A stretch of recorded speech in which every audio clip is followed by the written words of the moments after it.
Shalom, shalom, shalom. Hey, what's going on? My name is Michael Sahno. Welcome, welcome, welcome to the 12 Cities in Israel podcast. I am so honored to be here with Reserve Major General Doron Almog, who is also the founder and chairman of ALEH Negev-Nahalat Eran.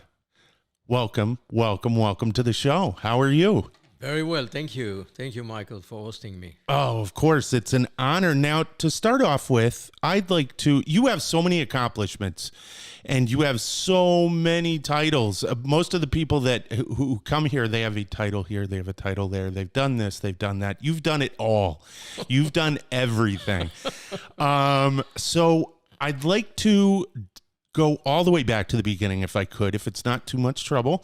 I'd like to know if you could tell us where you're from and your early story. Who is the early young Doron Almog? Okay, I was born here in Israel, 1951, to Israeli parents, both of them, my mom and my father, born here in Israel under the British mandate. My mom, 1929, my father, 1927. Wow. And they had one dream, one day to establish independent Jewish state. And for this goal, they were ready to give their life, to sacrifice themselves, but also they educated us, me and my brother. I'm the elder in my family. They educated us that the most important thing for us as Jews is this country, the Jewish state. And you know, it's not only lip service. Later, after the Yom Kippur War, when my second brother was killed, Iran, I'm so sorry. I was bereaved family. I had also the privilege not continue serving in combat unit anymore. And they were asked by my commander, Colonel Matan Vilnai, the paratrooper at that time, the paratrooper brigade commander, came to our house and asked my parents, what do you think about your son, Doron, continue serving as in combat unit? Came as to your fighter house?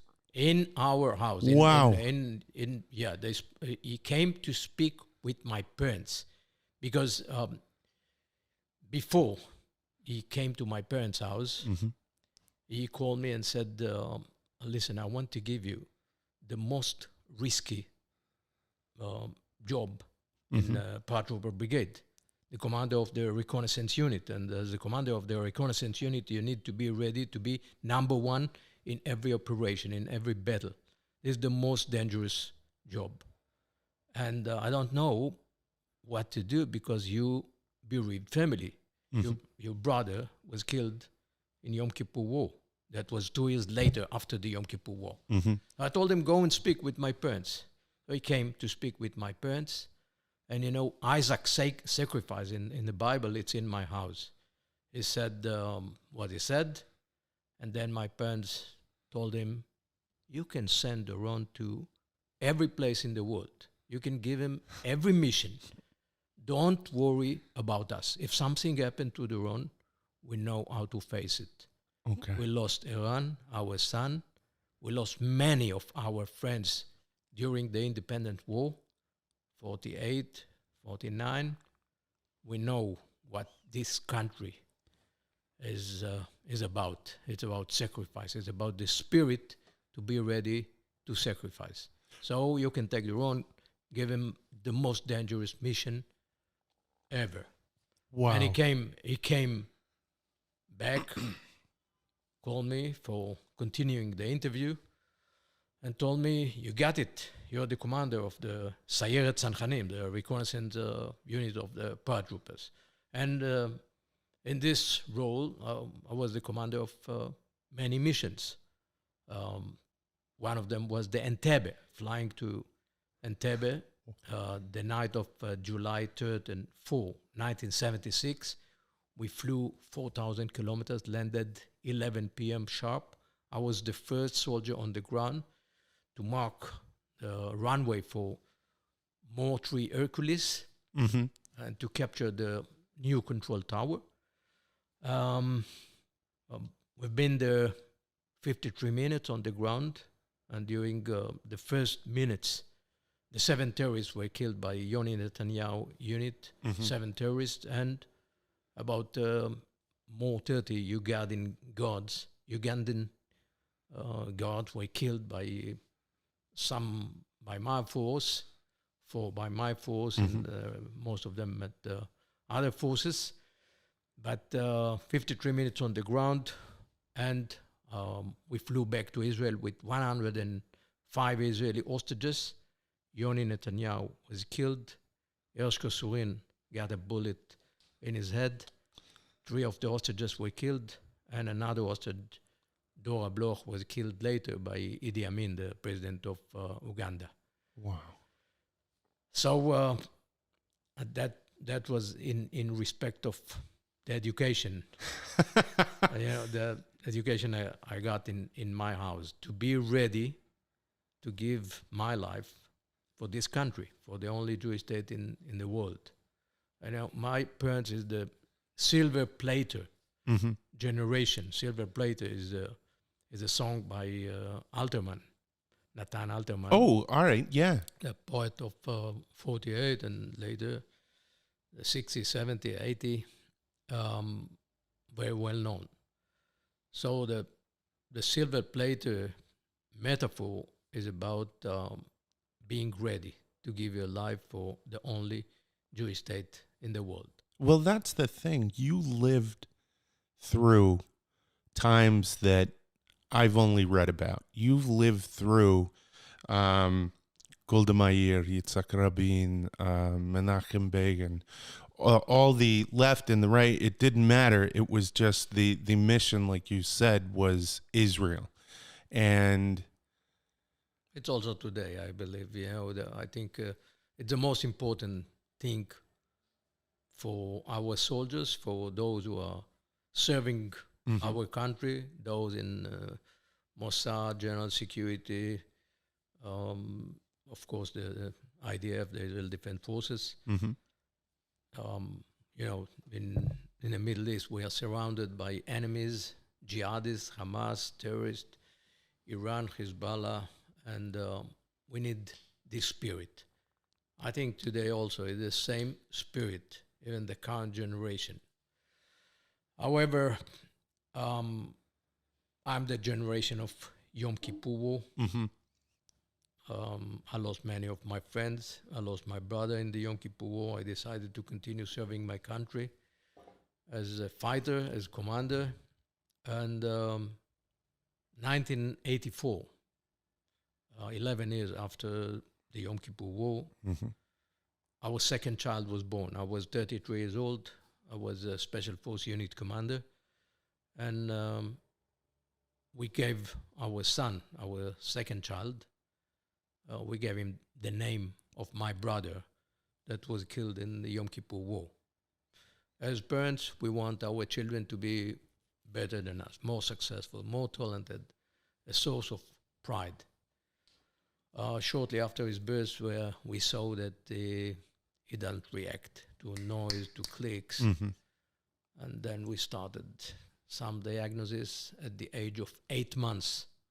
We were told by psychologists, Didi, my wife and me, we were told by psychologists, your son is having a combination of autism and retardation. That's the specific word she used.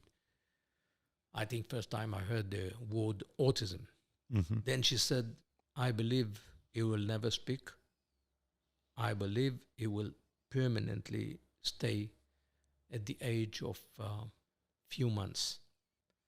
This is a moment, we felt the sky crashing on our head. Didi, my wife, started crying. And then the next 2 years, in our debate, how to continue living if our son will never be graduated of kindergarten, neither elementary school, high school, whatever, never get married, never bring children by his own, nothing. So our ongoing debate was how to continue managing our life. In retrospect, I can tell you that this child was never said one word, was never said dad, never said mom, never made eye contact. He became the greatest professor of my life. He taught me more than any other human being about our society, about myself, about stigma, shame, stereotype, about the place of the weakest members in our society, children like him. I would actually like to interrupt for a sec because I watched your TED Talk, and you specifically spoke about the treatment of those with special needs throughout. And I mentioned some names, Golda Meir specifically. If It's you not could go only- into that, and Yeah. yes, it's not only that. If you Not could go only into that, there are that, many people, the atmosphere which was created here by the generation of my parents, the silver plater generation. I'm generation of Yom Kippur. They are the generation of the silver plater, 48 war, independent war.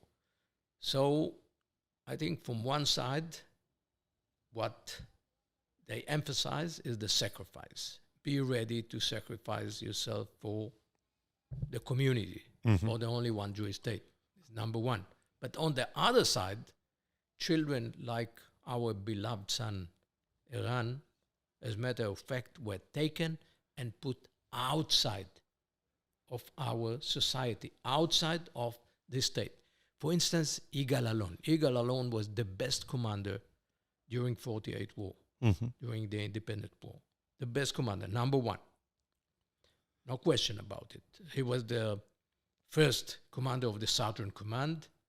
He was the commander of Yoav operation, of the operation. He was the commander to take Beersheba, to free Negev, to take half of Sinai during 48. He has never spoken one word on his daughter, Nurit, who was born in Kibbutz Genosar. She's described by the book of Professor Anita Shapira as a beautiful child, didn't speak until age 5. At age 5, the Allon family conducted discussion what we do. And they decided no place for Nurit in our family.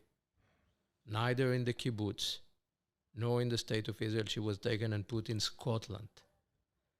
And he was a legend in Israel. There are many streets, Alon Street in Israel, many elementary school, high school, Alon. There's community near Jericho, Alon.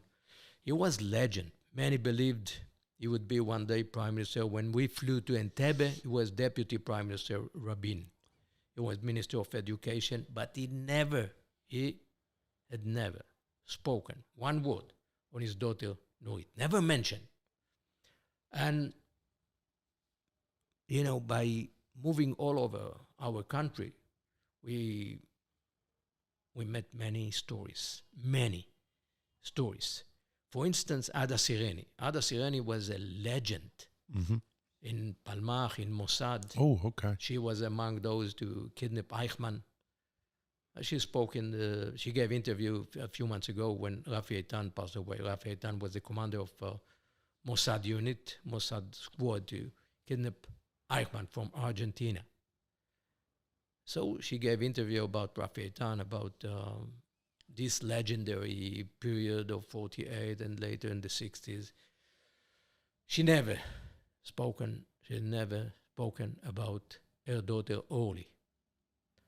I invited her to ALEH Negev, to the village which we built for our son. At the end of this visit, I told her, your commander during 48, the commander of Palmach, Yigal Allon, never said one word on Nurit, his daughter.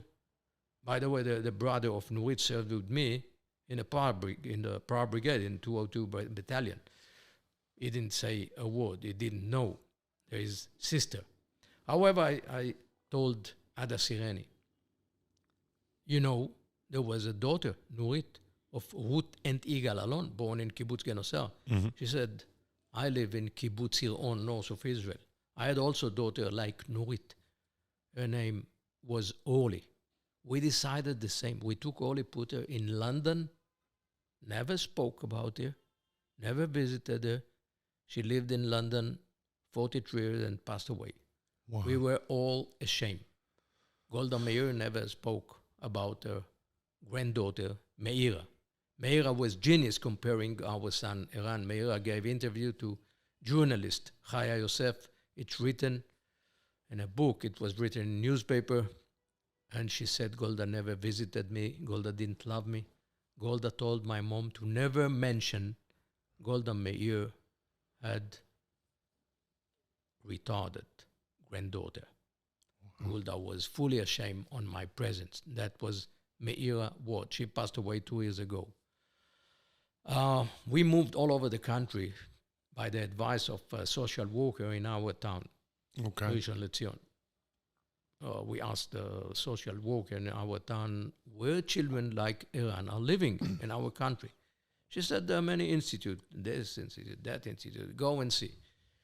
So we moved from institute to institute. You open the door, you got a blow of stink at your face.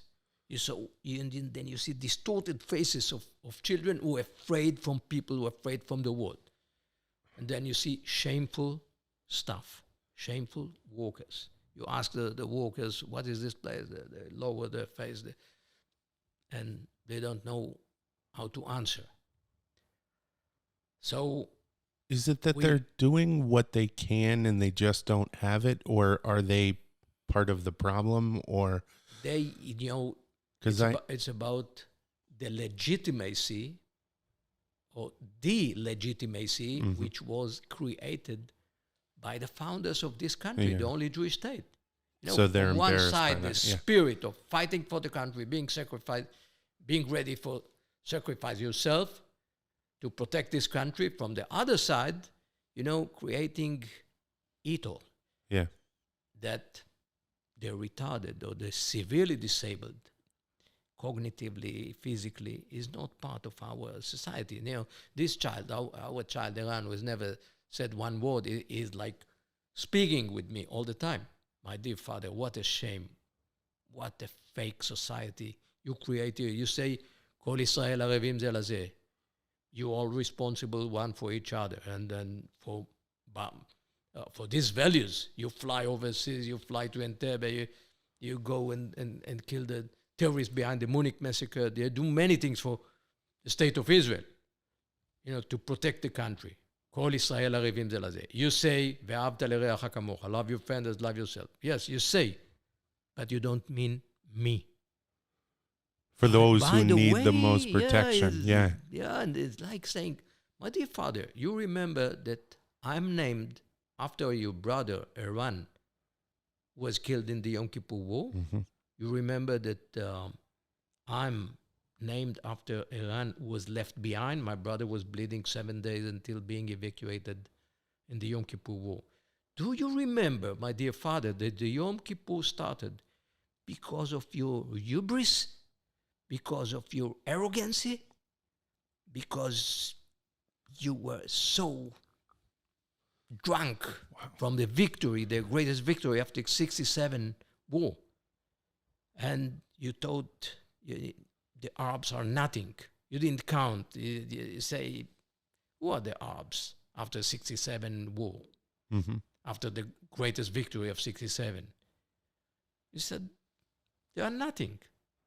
The military boarding school or the military orchestra will win the next war if it happened. Mm-hmm.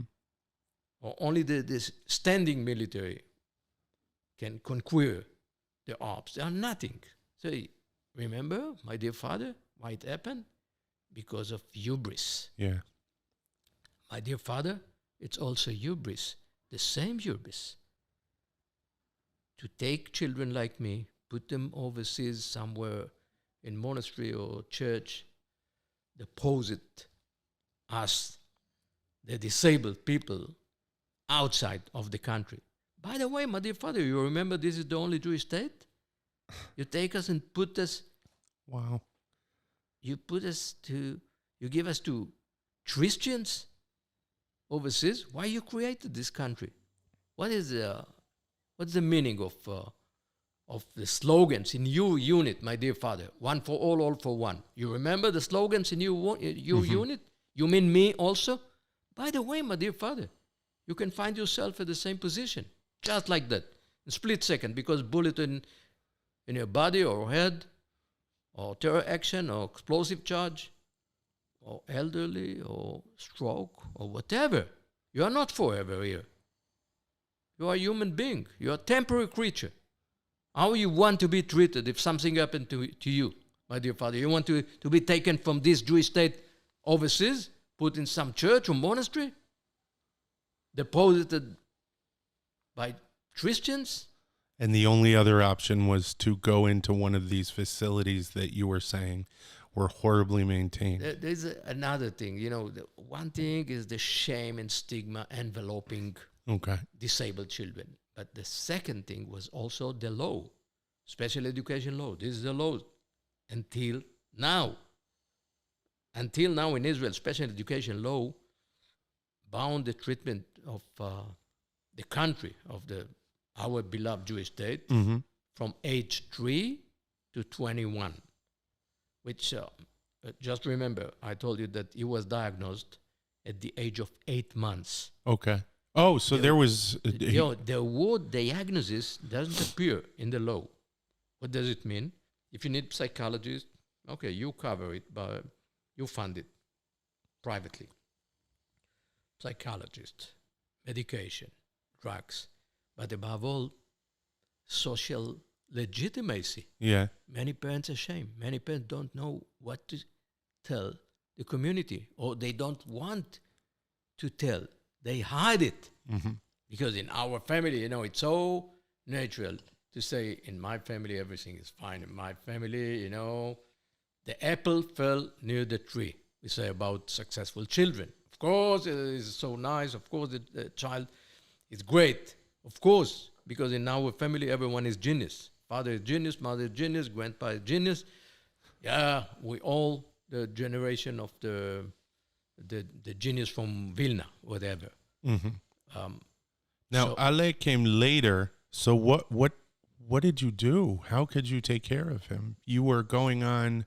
Number one, when I saw the situation in Israel, number one, I decided to speak about it. I decided to break down the walls of shame and stigma.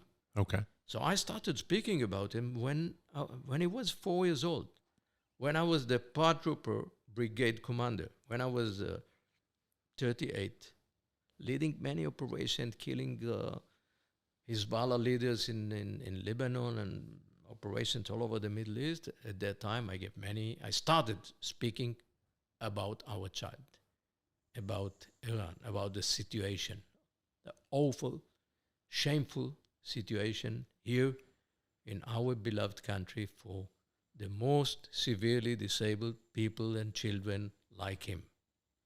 And I started speaking about one for all for one also in our community, in our society. I started speaking about helping the weakest and the most vulnerable people in our society.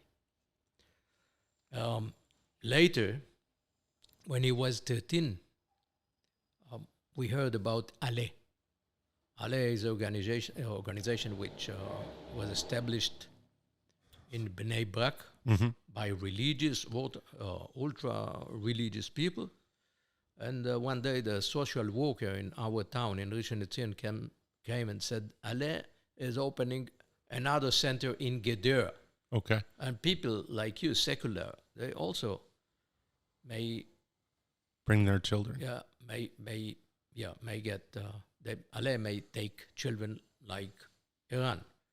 So there was a selection board. We came to selection board, and after 1 month we were announced Iran is accepted to be in ALEH Gedera, which was named Moria. And then I started being involved. I was Gaza Strip Division Commander and leading many operations in Gaza. And parallel to my military missions, I started also fundraising. And I got the permission of Chief of Staff.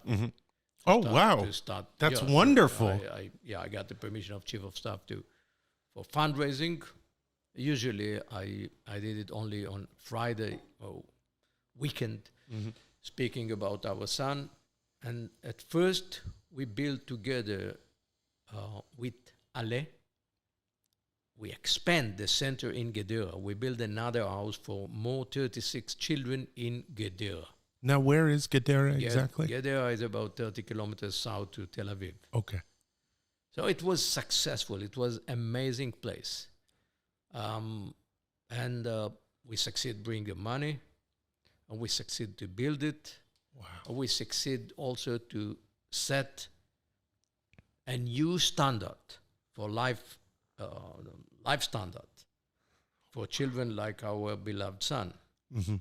And he stayed from 13 to 22, 9 years, he stayed in this center in ALEH Gedera. But at this period, we also knew that one day we got another announcement from Ministry of Welfare, and it came saying, "Dear Didi and Doron, your beloved Eran reached 21. He cannot continue studying any longer in special education school. This is the law in Israel until now. What to do? It's like your country is telling you it was difficult to raise your child. From here and over, it's your problem. We, the state, we are not with you." From the other side, I was ready all my life to give my life to protect this country. There were no conditions. The contract between me, the commander, the fighter, and the state of Israel, when you join the IDF, you swear to be ready to give your life when it's needed. No matter what. No matter what. No conditions. Then your country telling you, no, up to 21. Now it's your problem. So at that time, I was the commander of the Israeli South Command, running many operations in Gaza as the commander of the Second Intifada. But parallel to the military missions, we convinced Ariel Sharon, the Prime Minister, and the government of Ariel Sharon in 2001 to recognize the national need to build a new model of acceptance, a village, full lifespans for children like our son. For children like him, full lifespan until they pass away. A place which would be a paradise, but above all, envelope these children by love. See, you're being too humble, because I know from reading about you, when you were at the Southern Command and I think even before that, you had instituted programs with your soldiers where they would spend time volunteering. Yeah. I mean, that's amazing. You used your role, not only, you used your role in the way you're talking about. Every man for every man. Everyone for everyone. And I think that, in light of the need for the long-term care issue with your child and the other your son and everyone else's sons and daughters, your example, just with your position, moved people's hearts.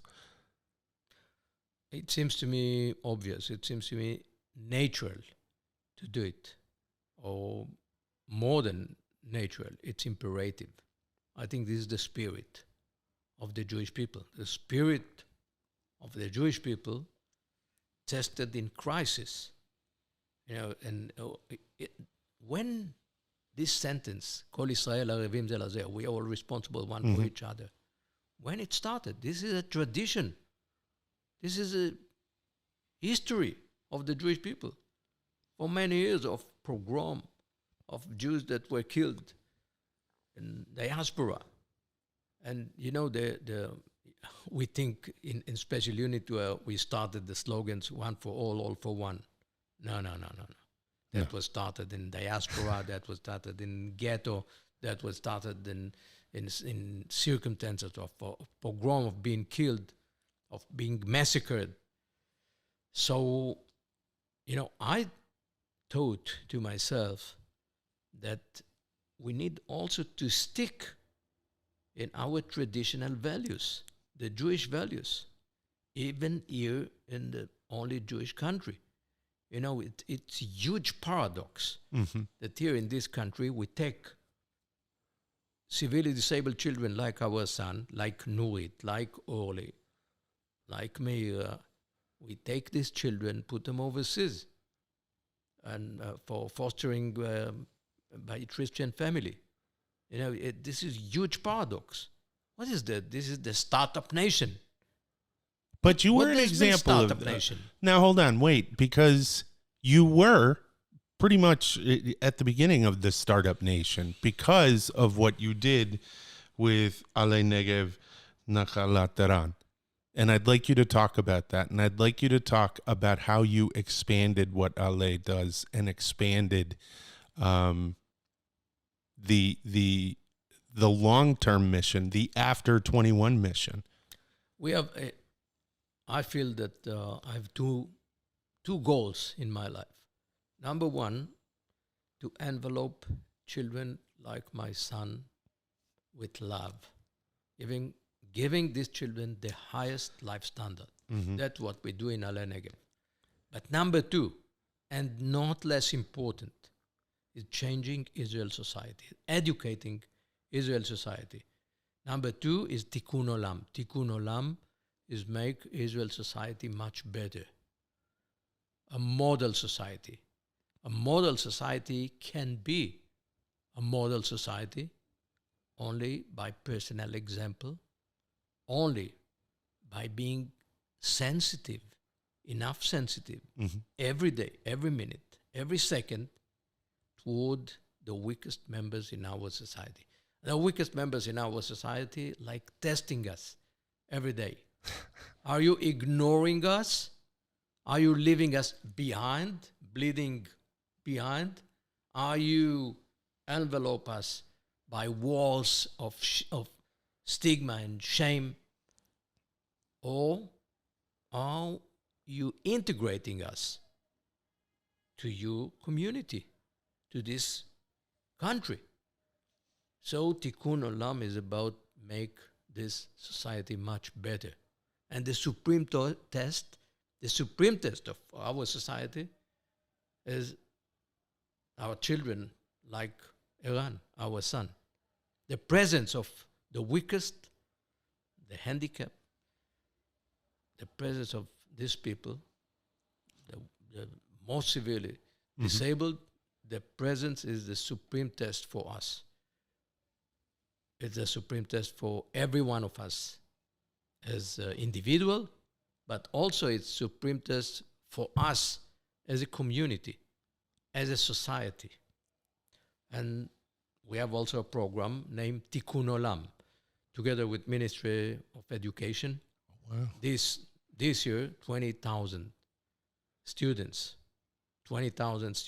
studying 1 year program of Tikkun Olam, how to treat the weakest members in our society. And the core center of this program is about volunteering. It may be with Holocaust survivor, with handicap, with someone just stay in hospital, in hospice, youngster at risk, poor people that their presence testing us, like asking, do you see us? The people of Israel, the children of Israel, do you see us?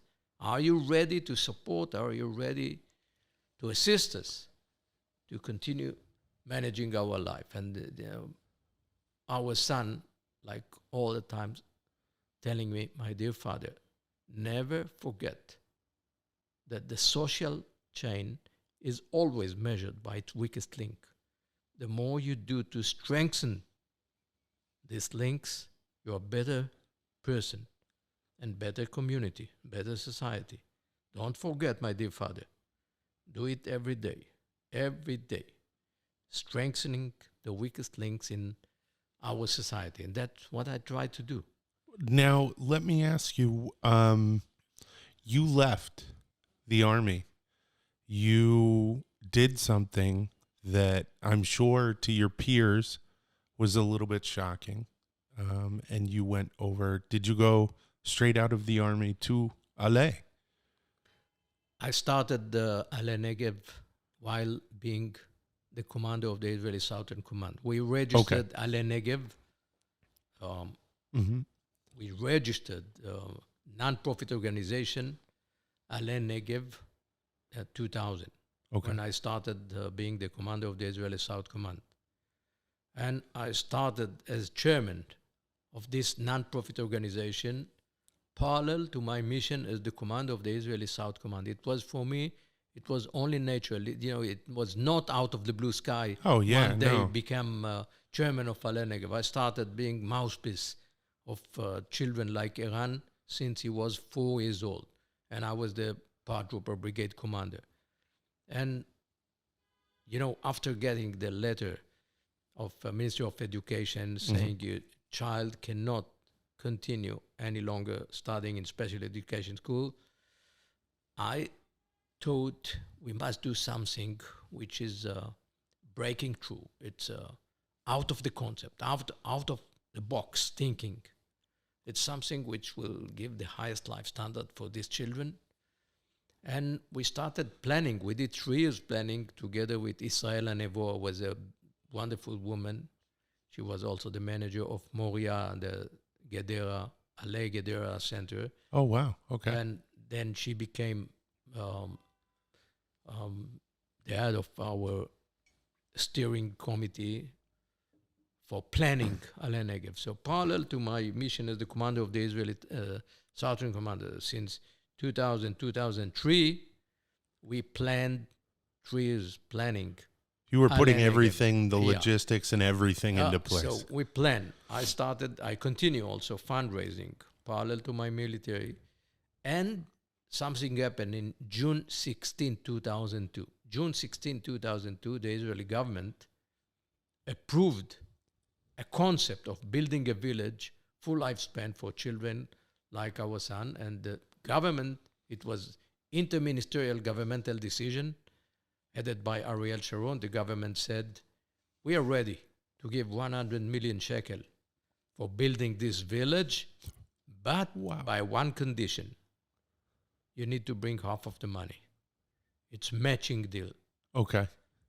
So I decided to leave the military. When, at this moment, I felt that everything on my shoulder to bring 50 million shekel at that time. As a matter of fact, the planning was double.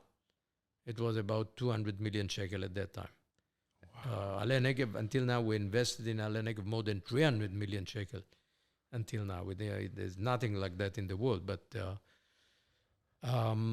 so I decided to leave the military, and a year later, in July 2003, I left the military, and it was only natural continue the fundraising effort, bring millions of dollars. By the way, I'm volunteer. I'm a chairman as volunteer. I'm not paid. Me and my wife Didi, and as you know, I believe our son passed away in 2007, February 7, 2007. So formally, I have no reason to continue. I have no son in ALEH Negev. I have no son who is disabled. And I do it because this is his legacy. Yeah. The legacy of our beloved son is like shouting from my stomach or my heart, saying, my dear father, there are more children like me in this country. My dear father, please fight for these children. My dear father, please make this society much better. My dear father, please break this discrimination, break down this discrimination against children like me. So I continue. This is legacy. You know, it's stronger than me. It's beautiful. It's an amazing legacy. Wow, Doron, I don't know how to feel. You work with angels. You would not say it yourself, because in sitting here and speaking to you, I know I get the feeling of the type of man you are, but you are righteous in what you do. And I don't say that ever. So, wow. Thank you so much for coming on this show, and thank you for being a part of what I do, and thank you for letting me be a part of your life. Thank you. I want a little bit to expand. And Please. speak a little bit about what we do now. Oh, all right. I apologize. Go on. In ALEH Negev, we decided that we will not build just institute. This is not just village. Okay. This is social community center. What does it mean, social community center? You know, our goal to integrate severely disabled people like our son. How we do it? Number one, we do it by rehabilitation. Number of children like our son in the world is about between 0.5% to 1%. Most of them identified by orphan disease. Orphan disease is very rare. The number all over the world is about 5,000. 5,000 people suffering orphan disease from more than 7 billion people. So there's not much investment in orphan disease. ALEH Negev, the residents of the village, all of them are suffering orphan disease. But we decided to integrate them with ordinary people also. How come? Number one, rehabilitation. Rehabilitation, every human being suffer from time to time some injury. It may be a road accident, it may be sport accident, it may be some disease. And about 20% from normal people suffering some injury or disability. Maybe temporary, but about 20%. This is also a big market. So we decided to integrate the 20% with the 0.5%. Oh, wow. So we build in ALEH Negev big treatment services like hydrotherapy, like physiotherapy, like communication therapy, like vocational therapy, like horse riding, like music therapy. We have about 12 different treatment. So at the same swimming pool, you may find child like Eran, our son, politician, soldier, head of regional municipality, student in Ben Gurion University, whatever, together. So we do treatment. We have contract with the Israeli HMOs, Israeli Ministry of Defense. Ministry of Defense cover the treatment for soldiers.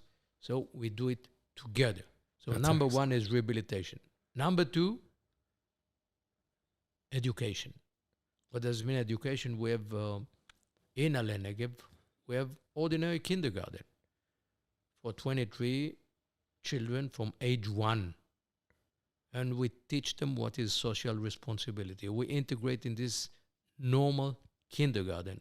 Wow. We integrate children like our beloved son. And we teach children from little age to be better human being, to be responsible for those who are unable, for those who are not privileged, not having the power to be independent. That is number two, education. Number three, visits. In our Judaism, we say there is a mitzvah, is order to visit deceased people who stay in hospital. In ALEH Negev, we have every day about 100 visitors. Wow. Every day, 100 visitors, more than 10,000 visitors a year. Among them, many from the United States. Many from the United States, every week. Bus of tourists arriving to ALEH Negev, and you know what they say? They say, wow, we got proportion in our life. This is the most sensitive place. This place is the most moving place on earth. More than the Western Wall in Jerusalem. Yeah, people, it's unbelievable what you hear from people who are visiting us every day. Number four, volunteers. In ALEH Negev, we have right now more than 800 volunteers. Wow. Holy More cow. than 800 volunteers. We have 500 workers right now and more than 800 volunteers. Volunteers is huge assistance for our work power, Absolutely. but also it allows us to be much better than any hospital in the world. Much Well, better, it's because love. on every worker, we have about 2 volunteers. You know, I have about 200 volunteers from overseas, from 12 different countries, from Guatemala, from Peru, from Australia, from Germany, from Holland, from United Kingdom, from United States, from Canada. Unbelievable. People arriving from all over the world. I have a website by 5 different languages. You know, just 2 weeks ago, 400 pilgrims, Christian pilgrims from Taiwan arrived to visit ALEH Negev, and they, with a band, and they danced and celebrated with our children. We have amphitheater, which integrating the children of a village, the disabled people who are coming for rehabilitation. So ALEH Negev is a place which integrate disabled, injured people, handicapped, severely disabled like our son, students from all sectors of society. You know, we have professors and doctors and students. We have high-tech business who are coming. Just lately, a pilot course just ended. The base of Hatzirim base, the base of a new pilots is very close. So they did the ceremony here in ALEH Negev together with severely disabled people. So ALEH Negev is something which you won't find in the world. Well, it's a place of inclusion. It's a place of healing. It's a place of love. Absolutely. That's what you feel. You know, you come about 1,000 people around you, many hospitalized, many getting rehabilitation services, education services. You feel love. You know, you feel the inspiration. And we want more people to come, see the model, duplicate the model, build a more village like ALEH Negev here in Israel, but also in the world. Right now, we build the first rehabilitation hospital in south of Israel. There was no rehabilitation hospital in south of Israel. Now, what is the south of Israel? South of Israel is Negev, a desert. About 60% of the land of Israel is desert. Only 8% of the population living in the desert. You know, most of the population living here in Tel Aviv.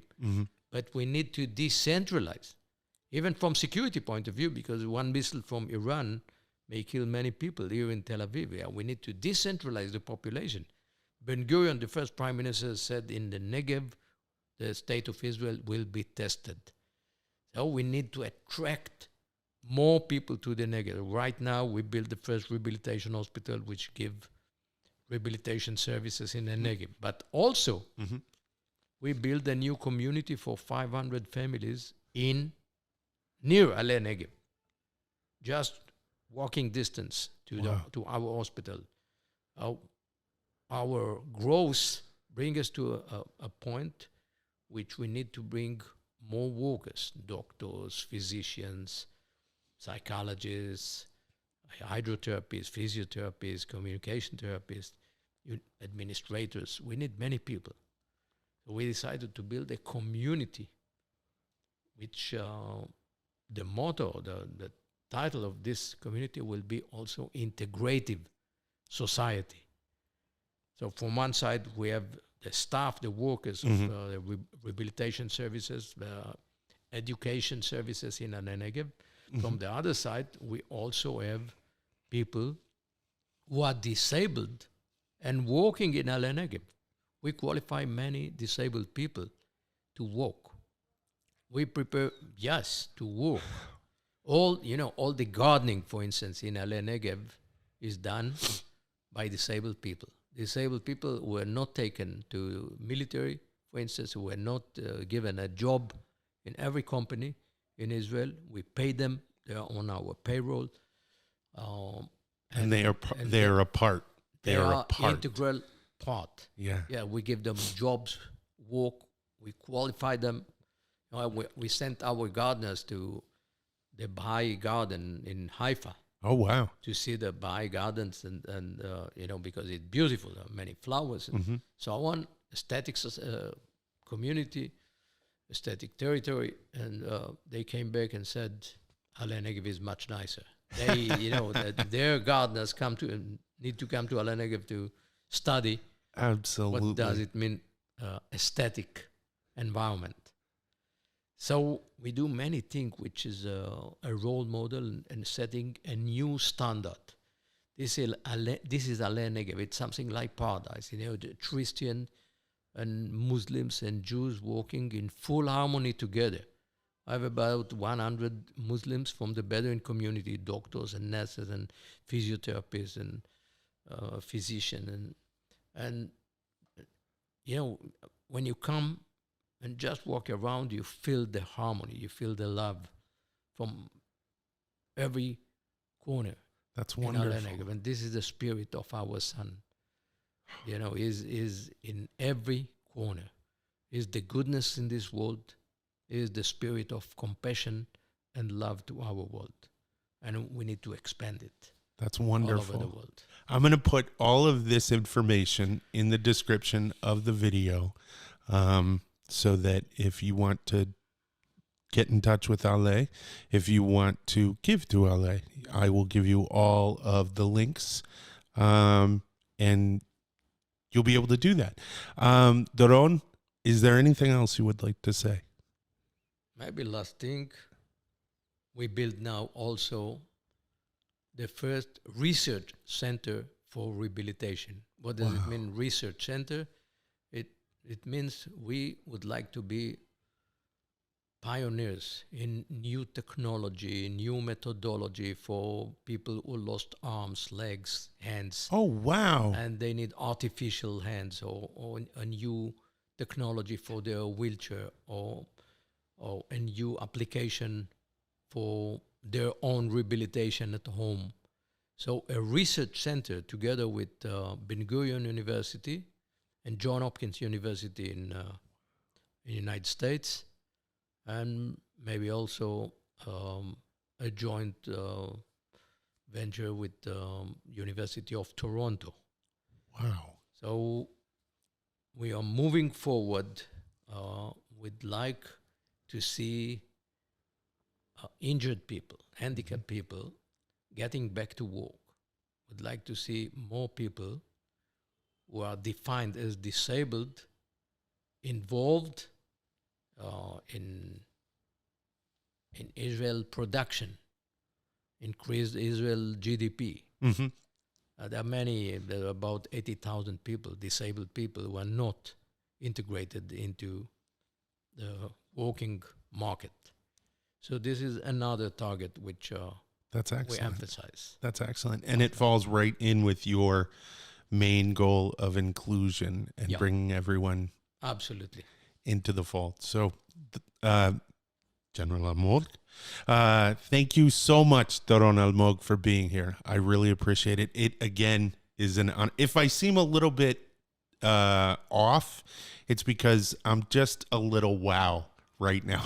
I kind of can't believe I'm sitting across from you. Thank you so much. All right, guys, that's it. Toda raba, להתראות ויאללה ביי.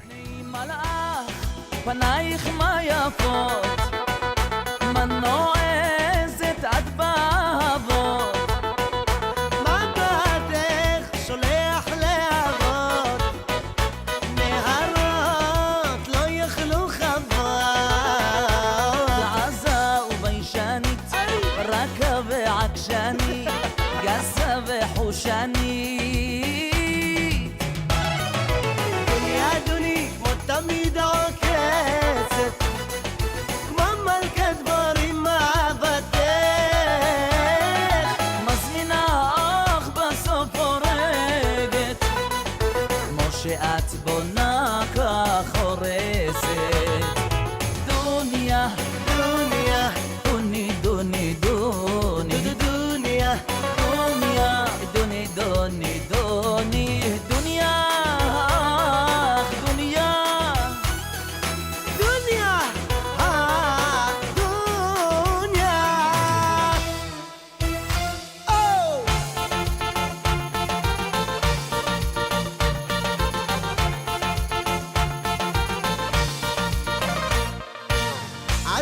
זוכרת איך נשקת עיניי, את זוכרת איך בכית אליי, ועיניי